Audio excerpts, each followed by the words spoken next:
for some of you, depending on where you are. Welcome, and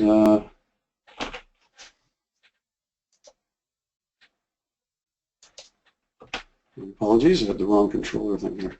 I'll be your presenter today. My name is Brian Haley. I'm a registered clinical counselor on the Sunshine Coast in BC. Thank you for joining us today. So I just wanted to say in the beginning here too that I will be taking questions at the end of the webinar today. So I'm going to leave about 5 or 10 minutes at the end, and for those of you that would like to ask a question, please feel free to do so, and just go to the question feature on the controls, on the control panel, and type in your question, and I'll do my best to answer the questions for you. If I'm unable to answer your question, I will get back to you with an answer at some point. So, welcome again to the webinar series.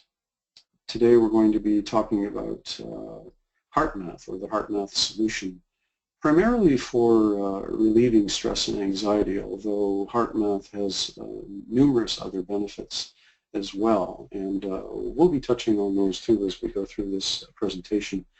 But stress and anxiety are the two things that the two issues that HeartMath was originally kind of designed for, and then as they went through the past couple decades of research and so on, and of course accessing other research done by independent scientists and researchers, they've discovered all kinds of other benefits as well to this method.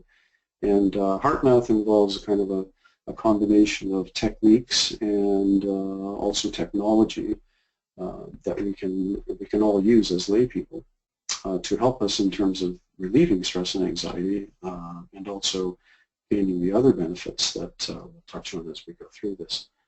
So, and I will, near the end, I will be teaching a technique, a simple technique that we can all use for the relief of stress and anxiety, and it's something that we can use and get results right away, really. And I use this with almost all of my clients. So, and it takes only about 5 minutes, and I think you'll enjoy it as we go through that. So the benefits of HeartMath, learning outcomes for today. First of all, we're going to do a little overview of stress and anxiety, how that impacts us, and so on. We're going to be doing an introduction, of course, to HeartMath. We'll be looking at some of the science that backs up the HeartMath claims and supports the HeartMath solution. We'll be looking, of course, at about how it works and how it can work for us specifically. And of course, as in the introduction, I mentioned that we'll be looking specifically at how we can, decrease our stress and anxiety. And this is an important topic, I think, for most of us these days. So this first quote here by Dr. Paul Roche, who is also the president of the American Institute of Stress. Although stress is difficult to define, all of our clinical and experimental research confirms that the perception of having no control is what stress is all about.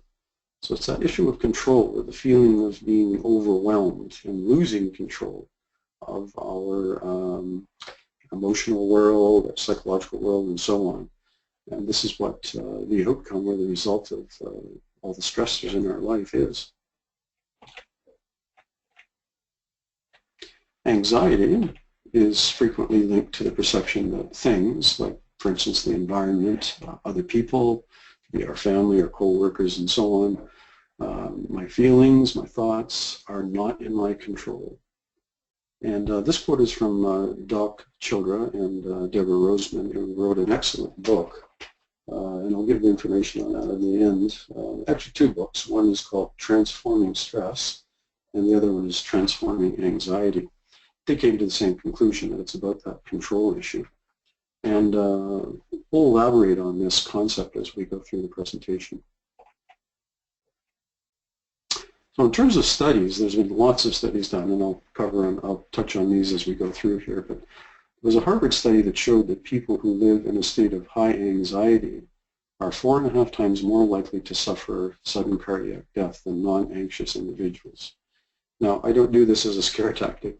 It's just to show how serious this matter is. That often we think of stress and anxiety, and we think, well, you know, everybody experiences stress, which is true, and often that results in anxiety. But what we're talking about here is when we have that issue or that concept of no control or that feeling of losing control in our lives.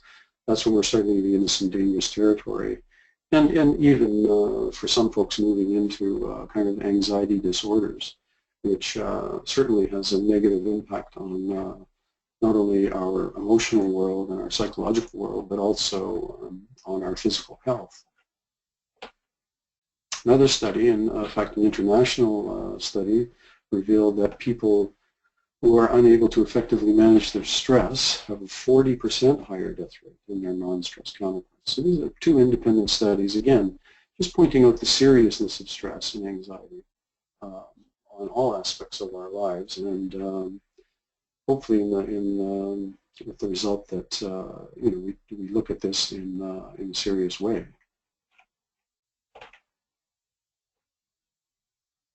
So our myriad metabolic and physiologic fight or flight response to stress, these happen automatically and instantaneously.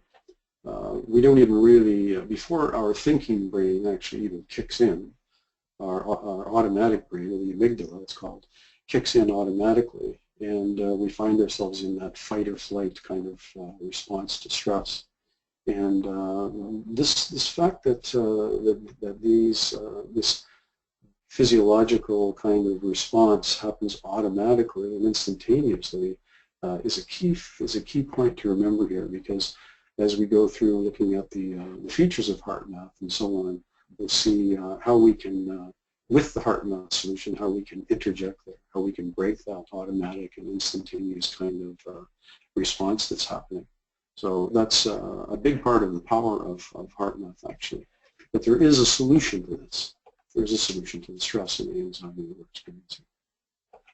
And a big part of that solution is shifting to positive attitudes and feelings, produces PET scans or CAT scans, whatever, of the brain that are almost identical to the scans generated by real mood-altering medicine. So we're getting the same kinds of results in these scans, these PET scans and so on of the brain, that are showing the effects of focusing on positive attitudes and feelings to the same level, really, as mood-altering drugs. So this was an important finding, really, and again, sort of a confirmation of the HeartMath solution. Here's an interesting quote, again from Dr. Roche, that the ancients believed that the heart, rather than the brain, was the seat of emotion. Whereas current research, and in fact up until probably the last decade, maybe two, scientists, psychological researchers and so on, all felt, or the sort of accepted idea or concept was that both our thoughts and our emotions are coming from the brain. Of course, as we can see here, the ancients believed that the brain, or the heart, sorry, had its own brain, the heart and mind, they called it. So HeartMath research has demonstrated that the magnetic field of the heart is much more powerful than the brain. And that in and of itself doesn't say a whole lot, but it's a key sort of feature here and a concept that I'd like you to keep in mind as we go through this, because what they found actually is that the electromagnetic field, the EMF field of the heart, is actually 100 times or more powerful than the EMF field that the brain puts out. So that's a significant finding in the research, and again points to the power of the heart.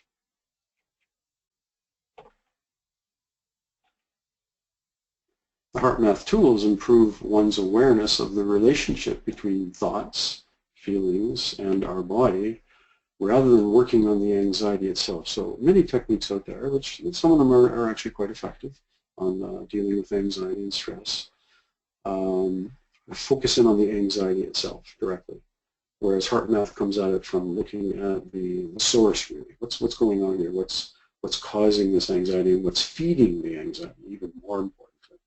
So the HeartMath tools are allowing us to to really see that relationship between the thoughts, the feelings, and the physiological responses that happen as a result of stress. And many, if not all of us, know or are familiar with some of those results and outcomes of feeling stressed and feeling anxiety. So, ways to deal with stress and anxiety. What I'd like to do before we get into a bit more of excuse me, a bit more of a discussion about HeartMath itself, the HeartMath Solution, is I wanted to just give you a quick sort of a run through on some other ways that we can deal with stress and anxiety, because there are other ways, and in fact, these things can be supportive of HeartMath, and HeartMath can be supportive of these points as well. So first of all is what we call the relaxation response. And as we might suspect, it's a way to bring us into a relaxed kind of state.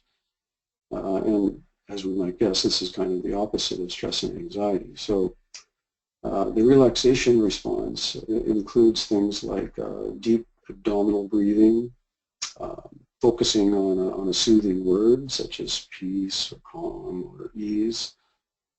It includes things like visualization of a tranquil scene. For instance, if you had been on a holiday to a tropical kind of place, and you're imagining, you just bring back into your mind's eye the scene of sitting there and on the beach and looking at the waves and the turquoise water and so on, or even just an experience in being out in the forest and in nature, and visualizing that. Now, that doesn't work for everybody, but for some people it is quite helpful. And also things like yoga, tai chi, meditation, of course, and for some folks, repetitive prayer, if that works for you. And countless studies really have been conducted on the effectiveness of meditation in relieving anxiety and stress over probably the last, I would say, 4 decades. So there's lots of research that points to the power of that. Physical activity, and this is one that a lot of us might just know sort of intuitively, that as we exercise, what we're doing is we're kind of stifling that buildup of stress in several ways, really. Exercise, like even just taking a brisk walk after we've shortly after we've been feeling stressed. And what this does is it not only deepens our breathing, of course, but it also helps by relieving muscle tension. We're getting those muscles working, and anxiety and stress, as we know, go into the muscles, and we tighten up and so on. So, and also the movement therapies that I mentioned earlier, like yoga and tai chi and qigong and all these kinds of things. What they do is they combine fluid movements with deep breathing, which is also very important, and mental focus. And all of these things, and especially all of them together, can really help to induce a kind of a calm state. So some specific examples here of how exercise helps us and how physical activity helps us is that it releases neurotransmitters in the brain, and these neurotransmitters have an uplifting effect on our mood. Exercise also tires the muscles, and by tiring the muscles, we're preventing some of the anxiety symptoms from coming up. And of course, exercise also actually burns stress hormones like cortisol and so on that trigger anxiety and sort of get us into a cycle of anxiety. Next point is social support. This would be our confidants and our friends and acquaintances, co-workers, relatives, spouses, all sorts of companions in our life. And they all provide a life-enhancing social net. And in fact, it can even increase longevity, some of the studies show. It's not clear why, but the theory holds that people who enjoy close relationships with family and friends and receive emotional support as a result of that, they indirectly helps to sustain them at times of stress and crisis. And I would add to that love and affection. This may sound silly, but things like hugging. Hugging is really good medicine. It lowers cortisol levels, which is the stress hormone, and increases oxytocin, which is the love hormone. And believe it or not, this has been proven scientifically. So giving and receiving as many hugs in a day, especially when you're feeling stressed, and from your spouse, family, friends, that sort of thing, can be extremely beneficial. Even spending time hanging out with your pet, you know, your cat or your dog or whatever. So love and affection really should not be underestimated in terms of stress relief. Diet and supplements. Sometimes our diet can actually aggravate stress or anxiety levels. So what I would suggest to you is, because I'm not a naturopath or nutritionist, is to do some research online for yourself, if you wish to. Find out what foods might contribute to stress and anxiety, or what foods might reduce it. And certain supplements can also be helpful there. So best to speak to a nutritionist or a naturopath in regard to these things, but that can be very helpful as well. And lastly, but not least, is acceptance. And what do I mean by that? Well, accepting that we're anxious and remembering that anxiety, after all, is just a feeling, like any other feeling. And by reminding ourselves that anxiety is simply an emotional reaction, we can begin to accept it. So seeing that and realizing it, and then leads to that acceptance. And acceptance is really critical, because trying to wrangle or eliminate anxiety often worsens it. And I think any of us that have experienced that, we know that. But trying to fight against it or resist it actually makes it worse. And it can perpetuate the idea that our anxiety is intolerable, that it will never end. But accepting our anxiety also doesn't mean liking it or resigning ourselves to a miserable existence. That's not what I'm talking about here. It just means that we would benefit by accepting the reality in the moment as it is. You know, and as it turns out, reality includes anxiety in this particular moment. So the bottom line is that the feeling of anxiety is less than ideal. There's no question about that. But it's not intolerable.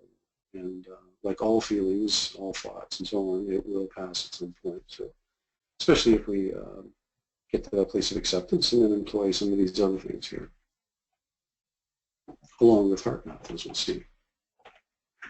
So we'll go into, excuse me, a bit of an introduction now.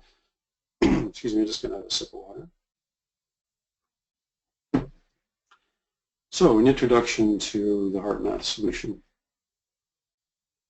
HeartMath, one of the key things to know here about HeartMath is that aside from having a kind of a strange name, HeartMath, I know it struck me that way when I first heard it, but aside from the odd name, one of the key features, of course, is that it's completely an evidence-based system that includes certain techniques that we can use, and also technologies, which I'll touch on later in the presentation here. And for managing stress, but also for improving health and our overall performance, moving, in fact, to a place of optimal performance, which we will see as we go along. Also, just so you know, at the end here, I will be doing a quick review of one of the techniques, and give you a chance to practice that. We'll do that for a few minutes, and you'll be able to learn one of the HeartMath techniques that you can take away with you and apply it immediately in stressful situations. So as we said, there's been all kinds of, not just research, but published research, studies that have been published in peer-reviewed medical journals and other publications.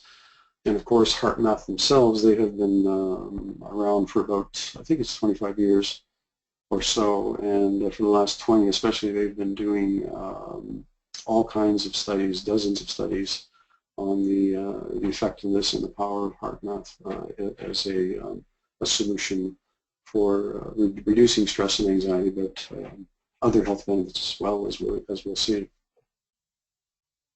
The bottom line with all of these studies and their whole approach really is the physiology of what the HeartMath folks call coherence, and also optimal functioning. So what we're looking at here is the connection between the heart and the brain, and then of course the brain with the body, because as we know, the brain is sending messages to the body continually through the automatic kinds of functions of the body, the heartbeat and the working of the lungs and so on and so forth, all of the organs.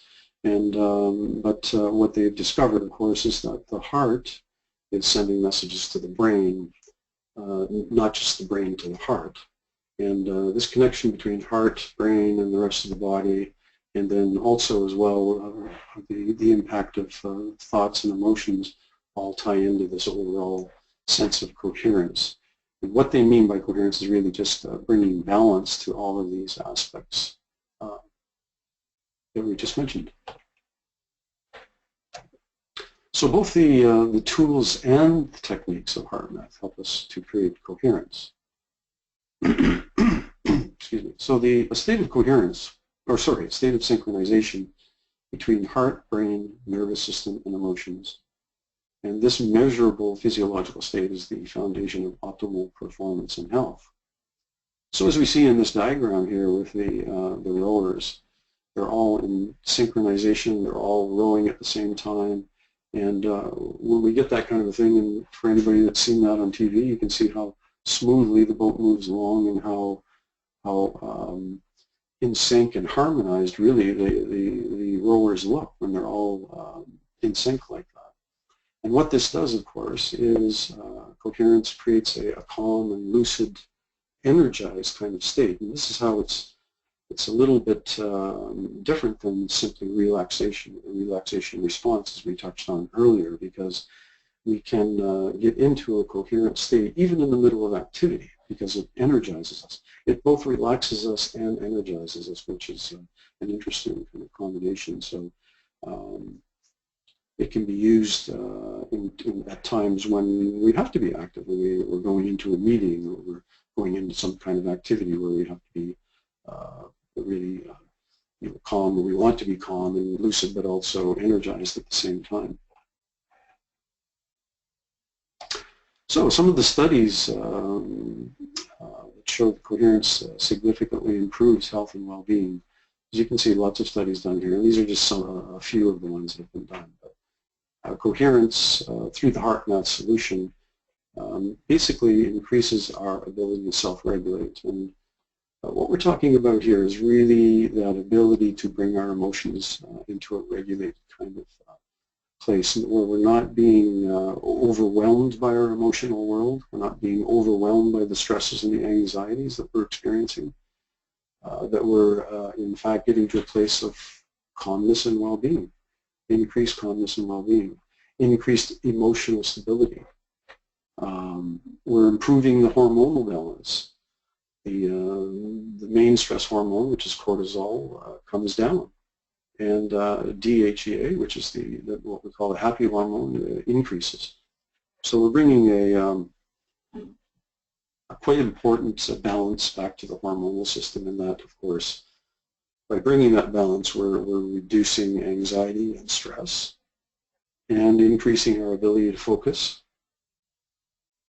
And another side benefit, of course, is the ability to manage pain. Has also been covered in some of the studies. So this may look like a little bit of a confusing slide here, but it's actually, if we look at it, and I'll explain it to you, because this is an important concept with HeartMath. It's called heart rate variability, HRV. And what this is measuring, and this is an important measure, as we'll see as we go along here. So in the first one, what it's measuring here is the beat-to-beat rhythm of the heart. Beat-to-beat rhythm of the heart.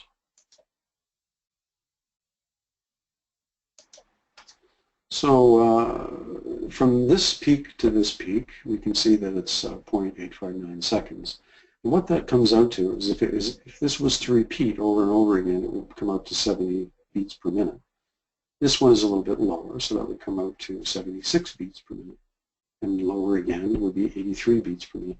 So what the heart rate variability is doing is it's taking these three measures and then leveling them out into number, which is your heart rate variability, how it's varying from beat to beat, the beat-to-beat measure.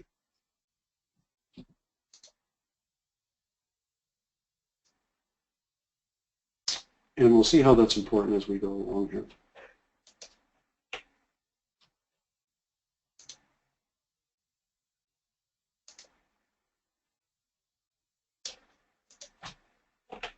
Oops, sorry about that. So, heart rate variability indicators. In other words, why is this important? Why are we looking at this? So we have the most HRV, or the highest heart rate variability when we are young, and it steadily declines as we age. And this is for all of us, by the way. It's not just for certain individuals. Our heart rate variability is much, much higher when we're younger, and it just slowly, gradually decreases as we age. But the important thing here is that it's the below normal heart rate variability for our particular age that's a strong indicator or predictor for future health problems, including all-cause mortality. And this is the result of many studies done even outside of the HeartMath organization, in medical journals and so on, that are looking at heart rate variability and the importance of it. Heart rate variability is also an important indicator of psychological resilience, the ability to handle stress.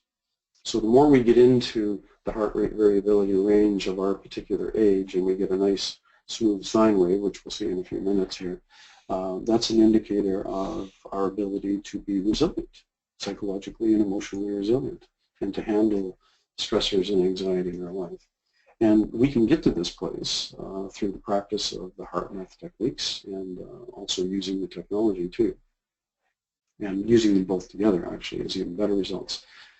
So higher levels of heart rate variability are associated with superior mental performance as well on tasks requiring executive function. So this could be things like tests and so on, important tests that people might be involved in. So here we have the graph, which I've used in some other presentations, but of course this is from the HeartMath folks, and it's looking at coherence and incoherence, and the importance of the emotions and the heart rhythms together. So as we can see here, you can see just by looking at this visual that this is kind of a jagged, uneven, and what we would call imbalanced kind of heart rate variability graph. And what this is showing is what HeartMath folks call incoherence. So this incoherent kind of graph here, result, we know is impairing our performance and increasing our energy drain. It's basically inhibiting the brain function, what they call incoherence. Coherence, on the other hand, as you can see, we get a nice smooth sine wave-like graph here that's promoting optimal performance and also building our resiliency, our emotional and psychological resilience. So it's facilitating brain function. And this is a typical kind of comparison here, because when people first get on these heart monitors that HeartMath provides, you'll see something like this or similar. It'll be a little bit different for each of us. But then the goal, of course, is through using the techniques and the monitors, we can see how we're improving as we go along.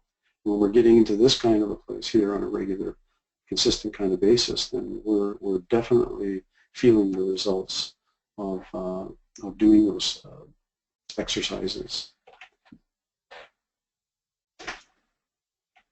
So the other important thing to know here is the relationship between the heart and the brain. And the way that we look at the heart, of course, has changed due to research, especially over the last couple of decades. And what they found is that the heart, just like the ancients said, that the heart has its own mind, the heart mind. Well, this has been proven now in scientific studies that the heart has its own complex nervous system called the heart brain. And as we touched on earlier, the heart sends far more information to the brain than the brain sends to the heart. And this was a surprise, a kind of a surprise finding in various studies. This, of course, was not known up until probably a couple decades ago, and then the knowledge has increased from that point as well, and the importance of this. So the heart signals especially affect the brain centers involved in strategic thinking, reaction times, and self-regulation. So what we're seeing is that when we're in that incoherent state, it's affecting our thinking. We're not able to think strategically, not able to make clean decisions and decisions that are effective and so on. Our reaction times are slowed, and our self-regulation is hindered or reduced. So very important aspect to know. And the heart rhythms, of course, directly affect physical and mental performance, as we said. And the brain centers involved in emotional perception, decision-making, reaction times, social awareness, and the ability to self-regulate. These are all very important. So we can see again the two graphs prepared on the one chart here, the incoherence and the coherence. And the importance of what I'd like to point out here is, without getting into all the science of this, that the heart is often, what it's doing is picking up signals from around us, something that we would say is like a trigger for anxiety or stress. The heart brain is actually picking it up before the thinking brain does. And when the heart brain picks that up, sends a message up to the amygdala, where emotional memory resides. And what the amygdala is doing is it's doing a pattern match. It's comparing what we're seeing out here in the world with things that we have in our emotional memory. So if we had a bad experience of some sort, think typically of a soldier that's come back from battle. Veterans that come back and they're experiencing PTSD and so on, and they hear a loud bang of a car backfiring or something. Actually, the heart brain picks that up, sends the message to the amygdala. The amygdala sends a message down through the medulla and through the body, through the autonomic nervous system, and all of a sudden we're in that fight or flight response before the thinking brain can even react, and that's the important thing here. But the key, and the reason I'm bringing this up to you is, of course, not as a science lesson, but that this automatic response, this automatic reaction, and instantaneous reaction, as we touched on earlier, can actually be intervened. We can intervene here and stop this kind of automatic reaction just through the exercise of these techniques and so on. So we're looking at the improvements in brain functions, such as the ability to self-regulate, as we touched on, but 40% improvement in long-term memory, 24% improvement in short-term memory, ability to focus, process information, reaction times, and so on. Just some more studies that we. So the HeartMath heart rate variability monitors, and that's the technology that I spoke to earlier. What we're doing is we're learning to shift into a coherent state, and that is greatly facilitated by user-friendly and fun technology, the M-Wave, what they call the M-Wave, and the inner balance heart rhythm monitors. So, and it is actually fun technology, and we'll see as we go along here a little bit. But by using the monitors, we can develop self-awareness very quickly, along with the skill of self-management or self-regulating our emotional response. And we can, in turn, reduce stress and anxiety and the symptoms of anxiety.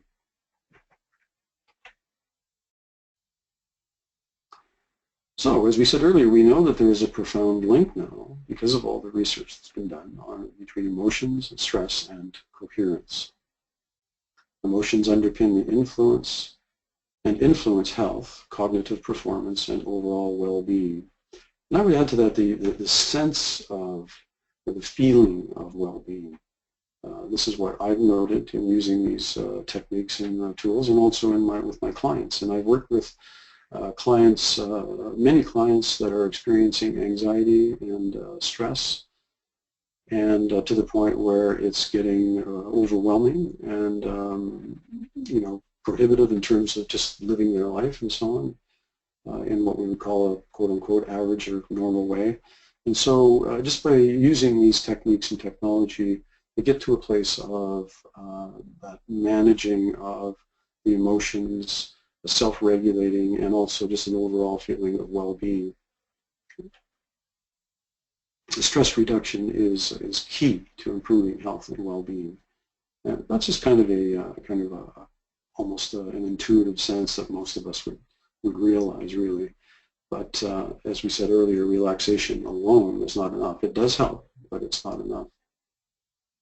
So this is just a quick picture of the technologies here. The M-Wave Pro, it's called, works on desktop computers, or laptops. And as you can see here, you can see the incoherent and then the coherent kind of sine wave. And also, this is the one that I use when I'm working with clients, and most health professionals use this application, but lay people can buy this as well if you prefer to have one on your desktop. And there's all kinds of tools and things that go along with this application, like games that are fun. Children love these games, by the way, so you can use this with your children as well. And adults do too. I enjoy them. It's like you kind of challenge yourself in a way. And what you're doing is, here's a better example of when we look at the inner balance, and this is the application that I recommend to my clients most often, because it works on smartphones like the iPhone, other smartphones, also tablets and iPad, iPod, and so on. And it's really a simple device that connects to the port there, and then you have a sensor that just simply clips onto your earlobe. And that's going to measure your heartbeat, but also your heart rate variability, which is the really important measure that we're looking for in terms of reducing the anxiety and stress in our life. So the M-Wave technology and the inner balance, I would say, facilitate the process of shifting into a coherent state. So as we saw earlier, we want to get into that coherent state. And by using the technology along with the techniques, of which I'll share one of them with you soon, helps to facilitate, to get us into that coherent state, in a state of emotional regulation and kind of optimal performance. So it measures and, of course, encourages that coherence building. And with practice, progressively increases the ability to shift to the coherent state on our own. So we use the technology, we use the techniques, and then over time it becomes second nature, just like anything that we practice. And we can apply this throughout our day and in all different areas of our life too.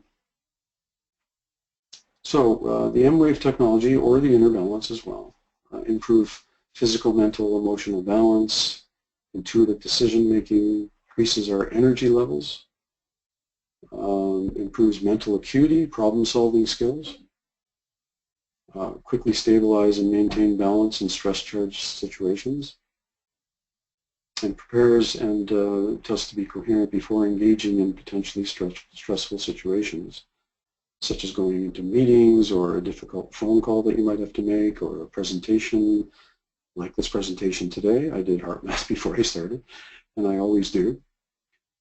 So it does help tremendously with that. Competition, there's even lots of athletes that are using the HeartMath now as well to increase their optimal performance and so on. And all of these points that you see on this slide, of course, are all backed up by the various researches that have been done that we touched on earlier, and others, of course. So as we can see, there's all kinds of people that are using HeartMath technology now. I won't bother reading all these, you can see them, but one of the ones I wanted to mention here was the police agencies. It's not just the police agencies now, but other first responders like firefighters. Also, HeartMath has an amazing program that they've developed with the Veterans Administration's hospitals around the U.S. to assist the veterans coming back from, of course, these combat zones in places like Afghanistan and Iraq and so on. And the levels of PTSD post-traumatic stress disorder have increased to the highest levels that they've ever seen from veterans coming back from conflict zones around the world. So these veterans are being helped through the cooperation between the HeartMath organization and the Veterans Administration's hospitals in a huge way. Also of interest to some of you may be, especially with your children, it's been highly effective with ADD and ADHD. And they work with many clinics around the U.S. I'm not sure about Canada, but I know that the technology does work in regards to this. There's more information that can be found on their website. Sorry, and I'll give you that website a little bit later. Also, drug and alcohol treatment, and I have used this with several of my clients dealing with drug and alcohol addictions, and to great effect too. They find it very powerful and very helpful, because often with addiction kinds of issues too, we have anxiety and depression and so on that go along with that, and the HeartMath solution is very helpful for those things. So what I'd like to do now is to spend a few minutes and teach you the what's called the quick coherence technique, and this is one of the kind of flagship techniques of the HeartMath solution. And what I get you to do, for those of you that are comfortable, just close your eyes for a few minutes and sit comfortably in your chair there. And you can do this with eyes open as well, but I usually recommend to people that you start with eyes closed, especially the first few times, till you get kind of into the rhythm of doing this. And after you do get into the rhythm and it starts to become second nature, you can do it with your eyes open. You can do it even as you're active and out and about in the world, doing various things at work or in other settings as well. So you just sit comfortably, close your eyes, just relax as best you can. So what I'd like you to do now is to focus your attention in the area of the heart. I find that this really helps. I get my clients in my practice to do this, is to just place your hand over your heart, your right hand, place it over the center of your chest. It helps to bring your focus there to the heart area. I find it very helpful myself. So imagine your breath is flowing in and out of your heart or chest area. Breathe a little bit slower and a little deeper than you usually do. But just imagine that air going in and out directly of the heart space there.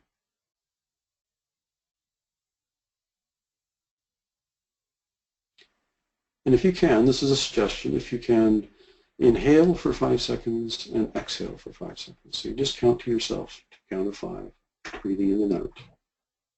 If 5 seems a bit too much for you, you can just do 2 or 3, that's fine.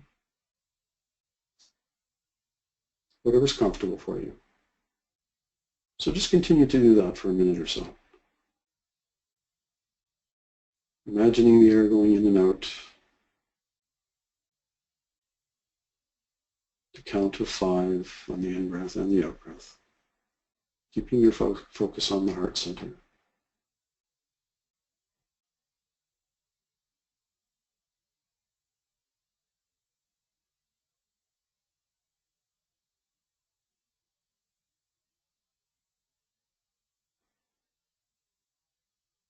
Now if your mind wanders, just very gently bring it back. Very gently bring it back to the focus on the heart and counting the breath in and out. Going in and out of the heart space.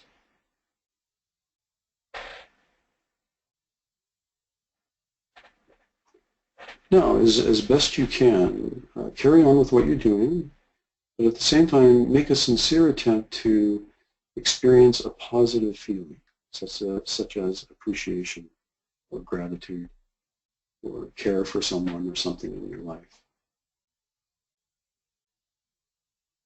So picture, you can picture the person in your mind's eye, if that helps.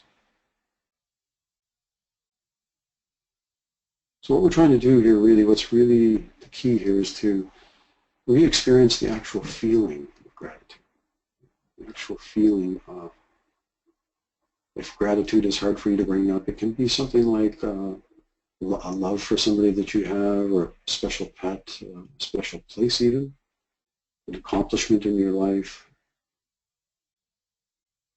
So just try to re-experience that for a moment while you're doing the breathing, focused on your heart space.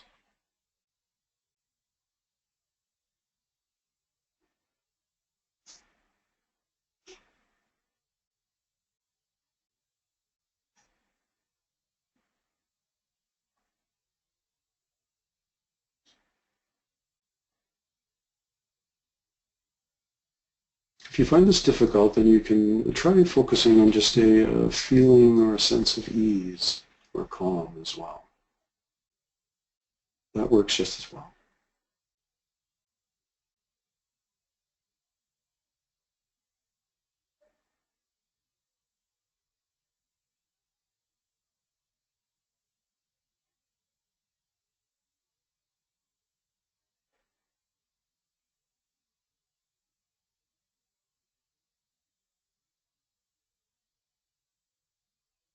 Okay, so I think we have a sense of it now, of what this can be like, and I hope that was a good experience for you.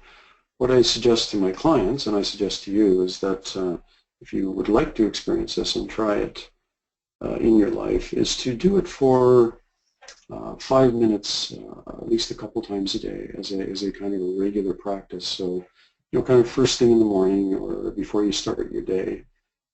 Just go to a quiet place where you won't be disturbed, and all it takes is about 5 minutes. And then sometime during the day when you get the chance, maybe at lunch or coffee break, whatever, go to a quiet place and do this. And also, you can use it before you go into a meeting that you know might be quite stressful, or a particular phone call, or a person that you have to meet with that you know is going to produce some anxiety. You can do this quick coherence technique before that meeting, before that phone call. And what I suggest to people is to do it after as well. So do it before and then do it after. And also that regular kind of practice of twice a day is going to go a long way to helping you to move towards that coherent state, and to make that really the norm for you over time.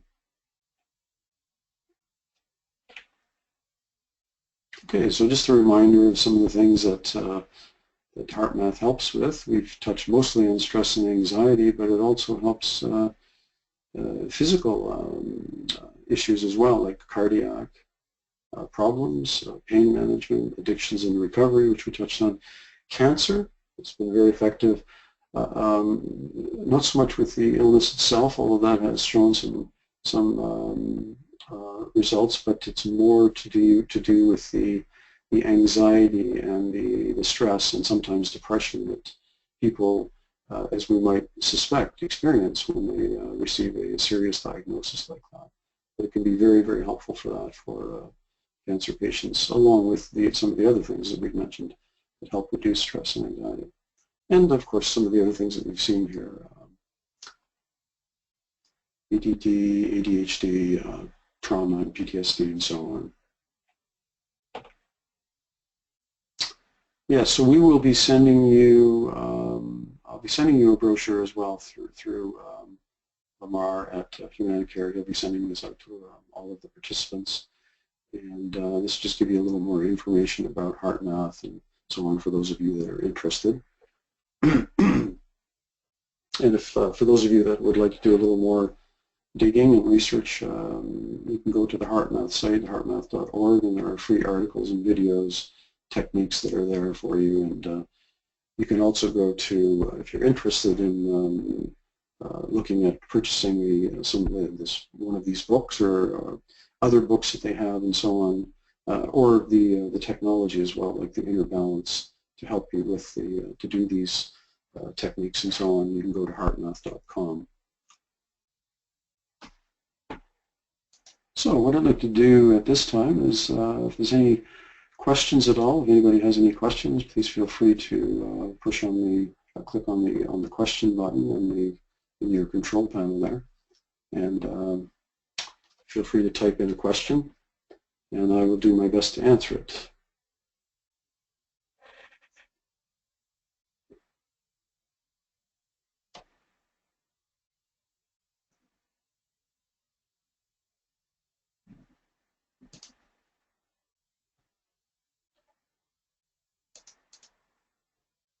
Okay, so I have, let's see here.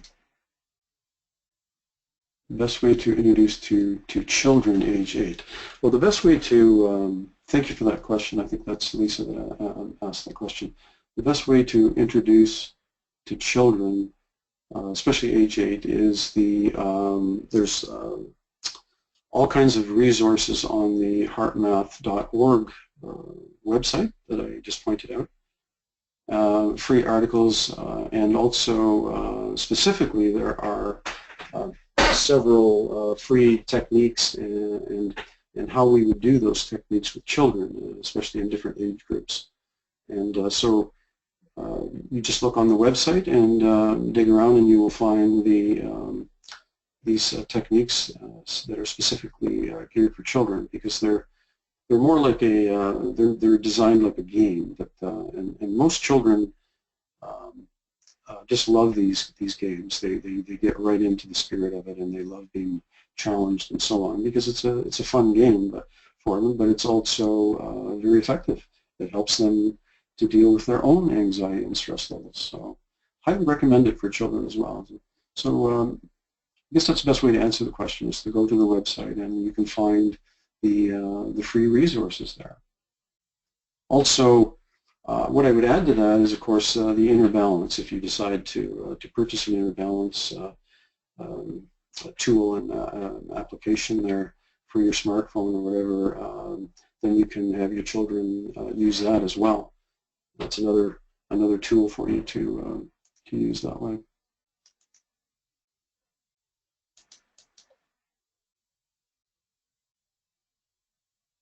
Okay, so let's see, I think we have another question here. Yeah. So the question is, if we want to purchase an M-Wave 2, is there a way to get a discount on the product, as it is covered by health plan benefits? Oh, is it covered by health plan benefits? Well, whether it's covered or not by the health plan benefits, I can't really answer that. You would have to ask someone at HumanCare. So I can't say whether it is or not. So best to get a hold of HumanCare themselves. And let me see here. Yeah, so you can go to info@humancare.com, or you can call them at the 1-800 number, and they can help you out with that. I would not recommend the M-Wave 2, even though it showed on the diagram. The best application is really for lay people is the Inner Balance, it's called. And the Inner Balance, of course, works on smartphones, iPads, and other tablets, and so on. So I hope that answered your question.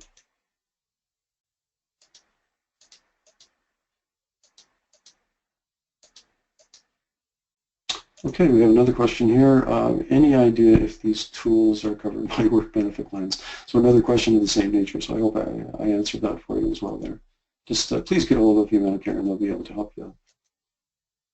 One person saying thank you, Lori. Thank you, Lori. Thank you for listening today.